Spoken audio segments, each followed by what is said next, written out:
আল্লাহ পাক বলে, জগতের মানুষ রে, ওই কঠিন কিয়ামতের দিনের ভয়াবহতা সম্বন্ধে তুমি শুনো। যেদিন ইসরাফিল ফেরেশতাবাসীর মধ্যে ফু দিবে, ইয়াউমা ইউনফাকু ফিস-সূরি ফাতাতুনা আফওয়াজা, মানুষগুলো দলে দলে কাতারে কাতারে, জামাতিন মুখতালিফাতিন, ভিন্ন ভিন্ন জামাতে, ভিন্ন ভিন্ন দলে দলে, মিন কুবুরিকুম ইলাল মাওয়াফিক, এই কবর থেকে উঠে কিয়ামতের ময়দানের দিকে দৌড়াইতে থাকবে।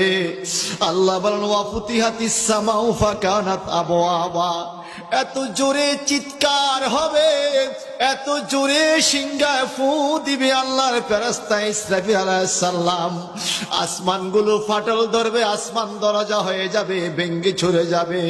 ওয়া সুয়্যিরাতিল জিবালু ফাকানাত সারাবা, এত বড়